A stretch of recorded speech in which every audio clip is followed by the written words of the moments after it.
গত ঈদ উল ফিতরে দেশের জনপ্রিয় ম্যাগাজিন অনুষ্ঠান ইত্যাদিতে প্রচারিত হয়েছিল তাহসানের সঙ্গে ফারিনের গাওয়া রঙে রঙে রঙিন হব গানটি।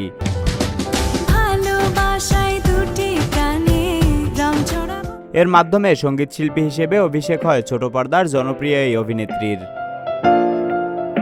গানটি প্রচারের পর বিভিন্ন সামাজিক যোগাযোগ মাধ্যমে বেশ প্রশংসিত হন ফারিন। কেউ ভাবতেও পারেনি একজন অভিনয়শিল্পী এত ভালো গান গাইতে পারেন। তবে লন্ডনে ঘটল ভিন্ন এক ঘটনা।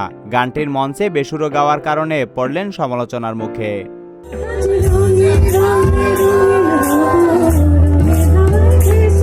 সামাজিক যোগাযোগ মাধ্যমে গানটি পোস্ট করে নিজের মন্তব্য লিখেছেন অনেকেই।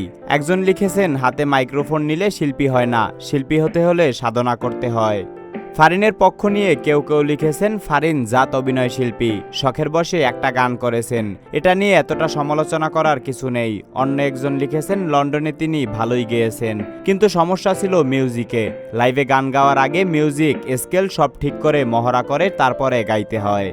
তবে এ বিষয় নিয়ে এখনও কোনো মন্তব্য করেনি ফারিন। তিনি নিজের মতো করে লন্ডনে ঘুরে বেড়াচ্ছেন। এর মধ্যে লন্ডনে অনুষ্ঠিত রেইনবো আন্তর্জাতিক চলচ্চিত্র উৎসব শেষে জানা গেল তার অভিনীত ফাতিমা ছবিটি উৎসবে সেরা চলচ্চিত্র নির্বাচিত হয়েছে।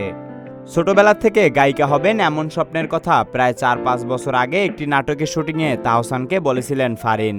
এরপর খালি গলায় ফারিনের কিছু গান শোনার সুযোগ হয় তাহসানের। তখন থেকেই তাহসানের ইচ্ছা ছিল সময় সুযোগ হলে ফারিনের সঙ্গে একটি গান করবেন। তোফায়েল আহমেদ, সবার কথা।